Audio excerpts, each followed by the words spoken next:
This is the Late Round Podcast with your host, JJ Zacharisa.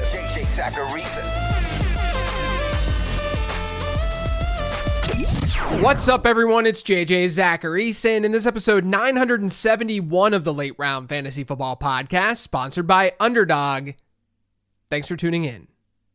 Last week on the show, I talked about some players you might want to consider buying in your dynasty leagues this offseason. On today's show, we're looking at the opposite, or players you might want to sell. Naturally, these guys are going to have some bigger names than some of the ones that I talked about last week, because in order to want to trade someone away, that player will need to have some sort of value. We're not throwing darts anymore. I also wanted to choose a nice variety for today's show. I can make arguments for a lot of players to be on today's list, but I don't think just talking about old guy after old guy is really helpful, or only talking about the same archetype of player. That's not helpful either. And for the record, I know that these shows may not be totally applicable to your dynasty teams, but I hope that they're at least helpful. You can see the process and see how I'm thinking about players and maybe apply that same thought process and same logic to a different player. But I've got some names to go through today, so let's get to them ASAP. But first, the 2024 season is now officially over. Congrats to the Eagles and to all their fans on winning the Super Bowl.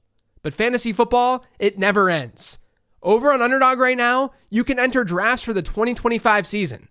If you know prospects well, if you have a good grasp on free agency, you can really have an edge against your competition. If you want to check it out, head to underdogfantasy.com and sign up. When you do, use promo code LATEROUND to get up to $1,000 in bonus cash. That's underdogfantasy.com. Also, make sure you're checking out the Late Round Prospect Guide. It's currently for sale over on lateround.com. This year's guide has some enhancements, and you'll also get profiles for both prospects in this year's class, as well as second-year NFL players. It's all for $14.99 if you pre-order. But that's only if you pre-order. Do that now before it launches on March 10th to get that price before it jumps up by $5. The guide is then updated the final day of the NFL draft, so you'll get everything you need to crush your rookie drafts right away. That's all at lateround.com. So similar to last week, I compared my rankings to what we're seeing over on keeptradecut.com. That at least gets me an initial list of players to talk about on today's show. And one player who I'm lower on versus the market is someone I talked about a couple of weeks ago on a mailbag episode, and that's Terry McLaurin. Like I said on that show, I of course don't think McLaurin is a bad player. Quite the opposite. And even though he's going to be 30 next season, he probably does have some time left to be a decent option in fantasy. But I also think we just saw a season from him that we probably won't see again, which is the kind of thing to sell in Dynasty. Let's first look at the peripherals. McLaurin had a 23.3% target share per game rate last year, which was pretty much in line with what he'd seen throughout his career. So there's nothing special or out of the ordinary on the volume front. McLaurin's yards per route run was 1.98 in 2024 according to PFF. That was better than 2023's rate, but he'd been above 2 yards per route run twice in his career. He's usually in like the 1.8 to 1.9 range. So it was an above average season. But again, it was nothing out of the ordinary. And with his target share being what it was, his targets per route run, that wasn't an outlier either. So why did McLaurin give us his first season ranking higher than 20th in PPR points per game? His first season with more than 15 PPR points per contest. Touchdowns. Everything was driven by touchdowns. I mentioned this a couple weeks back, but McLaurin accounted for over 44% of Washington's receiving touchdowns this past year. We've only had 34 seasons since 2011 where a wide receiver hit a 40% touchdown share. McLaurin was well above that mark.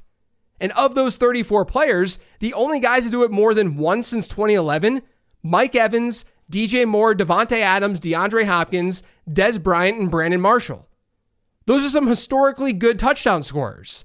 And then there's DJ Moore on that list while scoring 7 and 8 touchdowns. But his touchdown share was high because the teams that he was on were just bad.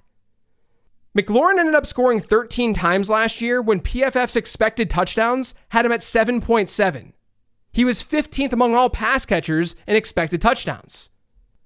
Now, the obvious reason to not care too much about this, to care too much about the fact that McLaurin outpaced his touchdown expectation, is Jaden Daniels. He should only get better.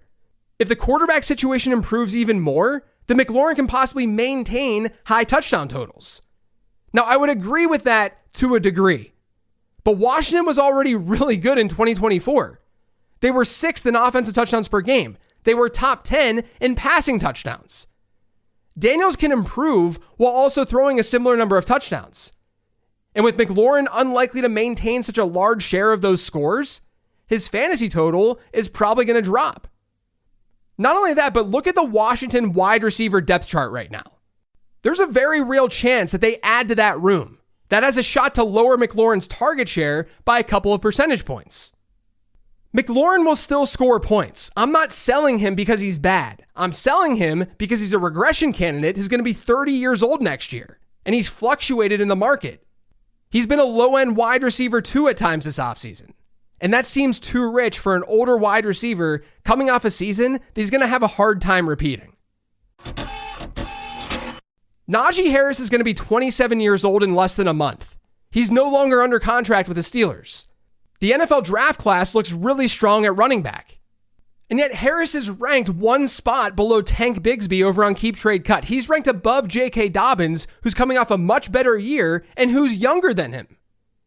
There are other running backs that he's ranked above that I have ranked above him. I just don't get it. Harris proved to be totally touchdown dependent last year. He's been arguably the most volume dependent fantasy relevant running back since he entered the league. Now, yards per carry is far from a good statistic, but it's more helpful across huge samples. And Harris has a yards per carry that's below 4 in his career. His rate of gaining 10 or more yards per rush has been below average in 3 of 4 seasons. Now he doesn't have the volume side of things locked up. And we're going to value him at the RB27. I have him 8 spots lower than that. And look, maybe he's going to surprise us next year. But I think his likely outcome is that he finds a team where he's part of a committee and not their lead back. So if that's the case, he'll be a flex play at best with handcuff upside. Why is that any different than Tank Bigsby, who's ranked right next to him and he's more than 3 years younger? Now, I'm not even high on him, but why wouldn't we just chase the potential with J.K. Dobbins, who's ranked below Harris? I just don't see the upside with a player like Harris, especially with him now finished with his rookie deal. If you can really flip him at that RB27 price point, I would do it. Now, another player in that range of running backs is Trey Benson. This one may seem a little weird. He's coming off his rookie season. James Conner's another year older, but hear me out. First, part of this recommendation is based on the fact that the ZAP model, it wasn't the biggest Benson fan. His year 2 score is also nothing special. In fact, Benson's year 2 score, it's below 80. That labels him as a flex play. Now, this is something that I've added to the models this year to give you guys more context on what these scores actually mean. Flex plays in the running back year 2 model, they're not bad, but they're definitely not great. About 13% of them will finish with 14 or more PPR points per game in either year 2 or year 3. That's with a minimum 8 games played. Now, we do sometimes get big hits from that group, but those big hits come at a sub 5% rate. So yes, Benson hitting is possible. The thing is, of the flex plays who have hit, they've gone down a much different journey, a much different path. Now, in the year 2 model database, there have been 12 flex plays who went on to have a season in year 2 or year 3 with 14 or more PPR points per game. Of those 12, a solid 8 of them saw their prospect score drop when looking at ZAP score to year 2 score. In other words, they were looked at as X as a prospect, and after their rookie year, they're looking at X minus Y. They got worse. That's what we saw with Trey Benson too. Well, the vast majority of those players, they dropped in score because of injury, like Travis Etienne or Dalvin Cook. There were really only 2 guys who played in year 1 or weren't scratches throughout their first year who then popped off. One of them was Carlos Hyde, who wasn't even that great of an asset. The other was, funny enough, James Conner. The difference between Benson and Conner, though, is that Conner stepped in for Le'Veon Bell as a second-year player. It was a pretty unique circumstance. As of right now, James Conner is still an Arizona Cardinal. He's under contract through at least 2025. Now, I think the jury's still out on whether or not Trey Benson is a higher-end running back or not. It wouldn't be fair to just definitively say that he's good or bad at the moment. But we can use context clues. We saw him a little bit this past year where he did look explosive at times. And his prospect score, it was okay, even if the ZAP model liked him a little bit less than where he was drafted. But what's going to happen if James Conner stays healthy again in 2025? To me, Benson's someone that you could either sell this offseason, maybe even closer to the season when James Conner's redraft hype is there. And if you want to buy into him, do it during the 2025 season if and when Conner is the lead back. Because we could see Conner off the team hypothetically in 2026. But I'm not one to wait around with running backs, especially when that running back didn't profile as an elite one. Like if Trey Benson had a really awesome prospect score, like a can't miss player, that's totally different. We can be a little bit more patient with that. But we're being patient with a profile that doesn't have that high of a hit rate, at least compared to like a first round running back. And so what we're waiting for is this year 3 breakout. Year 3 breakouts don't really happen that often at running back, at least the really good running backs in fantasy football. So I don't think this transaction can really burn you from that perspective. I think what could burn you is if James Conner does get hurt this year, which is very, very possible. But you can make that same argument for a lot of other running backs. I think his positioning is just a little bit inflated right now. And I wanted to use him as an example that you don't have to just sell old guys and buy young ones. You can sell young players too. Now here's another young player that you might want to consider trading away. Jalen McMillan. Now this one's tough for me because I liked McMillan more than the market as a prospect. And I was kind of annoyingly relentless with him throughout the 2024 season. He finally came through at the end of the year, but it definitely was looking like an L at first. But now I think things have gone a little bit too far in the opposite direction. Over on Keep Trade Cut, McMillan has a wide receiver 30 price tag. He's 1 spot below Brandon Ayuk. He's 2 below George Pickens. Pickens is barely older than him too. I just am kind of surprised to see this ranking.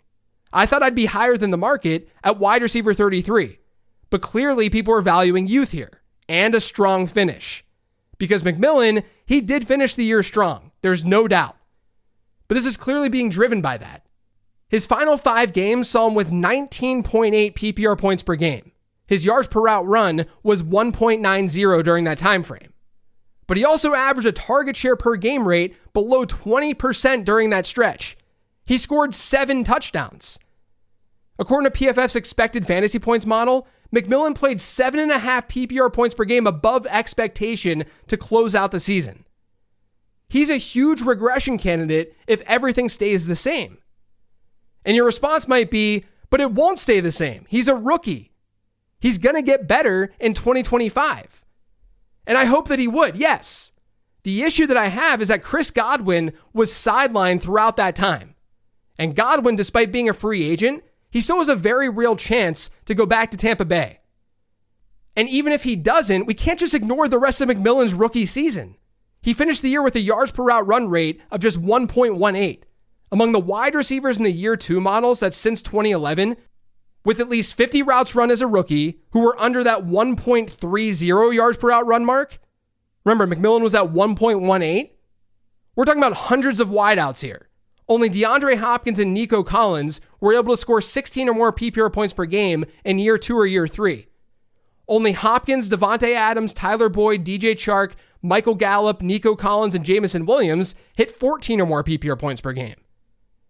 Now, I will say, if you purchase the prospect guide and you see Jalen McMillan's year 2 profile in there, you're going to look at his journey comparables and you're not going to want to sell him. Because one of his comps is Devontae Adams. I think McMillan is good, obviously. I've been backing him since last year's draft. But I didn't like the fact that the Bucs only used him in the slot on 26.5% of his routes run, when that, to me, is his more natural position. And if Godwin does return, and yeah, it might take some time for him to come back from that injury. But if he's back, we're probably not going to see that number, that slot number for McMillan, get that much better. I think the likelihood of McMillan bucking these trends and being a wide receiver 2 or better is not super great. Players in his year 2 model range get to that point in basically 1 of 5 instances. So it's possible, but I'd much rather buy into him if his rank was like 10 wide receiver spots lower. Like I said, I have him at wide receiver 33, Keep Trade Cut wide receiver 30. Maybe that's not a massive difference to call out on today's show, But I think it's deserving because it's an interesting kind of player to sell. Like at the end of the day, it's fine to hold and to see what you can get out of him. Maybe he does really hit. I just think it's a good example to use because just because he's young, just because he's a year 2 guy, does not mean that you have to hold him. Because it's still important to not fall victim to overperformance and recency bias. Sometimes when I do rankings, I do a little bit more research after the fact and I realize, man, I probably had that guy a little bit too high. That's where I'm at with James Cook. I have him ranked at the same spot as Keep Trade Cut. But there should have been more movement on my end because I think he's pretty much a sell candidate, just straight up. Again, none of the players on today's list are necessarily bad. And that applies to James Cook. But we probably just saw James Cook's best season of his NFL career. The dude scored 18 times. He had 6 touchdowns in 2023. He tripled his touchdown count. And yes, he outperformed touchdown expectation. According to PFF, only Jahmyr Gibbs outplayed his touchdown expectation more than James Cook last year. And that includes pass catchers as well. Cook was between 6 and 7 touchdowns above expected in 2024. Like, think of it this way. It's pretty wild that James Cook scored 18 touchdowns and he was still the RB11 in PPR points per game. It's because he still only saw a 45% total rush share per game. That's a number that was actually lower than his 2023 total. His target share was barely over 8% per game. We now have multiple seasons where James Cook was not seeing a bell cow workload. I mean, his 2023 usage, the usage itself, was actually better than his 2024 usage when you're looking at backfield share. In order to combat the inevitable touchdown regression that's coming James Cook's way, he's going to need to see more volume. But he's consistently been seeing this type of volume in the Bills' offense. I'm just not sure with the other backs playing as solidly as they did in 2024, I'm not sure we should expect those numbers, those volume numbers, to all of a sudden increase by a whole lot. And if they don't, then aren't we kind of back to 2023 James Cook, but a couple of years older? 2023 Cook was absolutely fine, but that type of performance is more like a mid to low end RB2, not a full-blown RB1. So to me, he's a pretty clear sell candidate. I don't think the Bills are going to necessarily draft competition for him, but I do think that Cook is coming off a season he's likely never going to repeat. Okay, this next sell candidate, it's a little bit spicy. It really comes down to the fact that I'm not sure we see a huge rise from him from 2025 to 2026, given the team's circumstances. And at this moment, he's ranked as a fringe wide receiver 1. No, it's not Jackson Smith and Jigba. It's Garrett Wilson. Wilson is very obviously good at the game, but it's been 3 years now. And in 3 years, Wilson's never reached 15 PPR points per game. He's never seen a yards per route run rate above 1.85, which he hit his rookie year. He was solid last year. He caught over 100 balls, but that still resulted in sub 15 PPR points per game. He's been wide receiver 19, 32, and 29 in PPR points per contest across his 3 years in the league. In a good situation, there's no doubt that Garrett Wilson could thrive. And I know a lot of you are thinking right now, JJ, how can you say to buy Chris Olave last week, but sell Garrett Wilson this week? The market. It's all about cost. Olave has posted comparable per game numbers aside from this past year compared to Garrett Wilson. But this past year was filled with concussion problems. That's quite literally the only difference in performance. You could even argue that Olave's been better per route run. His yards per route run has certainly been better than Garrett Wilson's. Now, this is a comparison I've been talking about basically since these dudes were drafted. The Zap model loved both of these guys, and they're both really, really good talents. And it's fine if you think that Garrett Wilson is better. I would probably agree. I just don't understand why the difference in their wide receiver rank is always as large as it is. And it's only getting larger. And this isn't about Olave versus Wilson. It's just an example. It's an example of me saying that I could argue other wide receivers who would also thrive in better situations. Why is it impacting those wide receivers more than Garrett Wilson in the market? That's what this comes down to. It's strictly cost. Despite never finishing higher than wide receiver 19 in his 3 years in the league, Garrett Wilson is still the wide receiver 13 over on Keep Trade Cut. I could understand that rank if we were staring at an objectively better situation in 2025. But we currently have no idea who's going to be quarterbacking the Jets. To assume it's going to be an upgrade is probably a little bit foolish. Maybe they make a big trade, maybe they surprise. I have to at least be open to that. But even if it is an upgrade talent-wise, we can't just ignore the fact that the Jets were 5th in pass attempts this past year. A more conservative offensive approach with better efficiency does not automatically mean better fantasy numbers. My guess is that Wilson doesn't gain a ton of value in 2025, especially in season, which is probably the crux of why he's sitting on today's list. He's a great player in a not so great situation.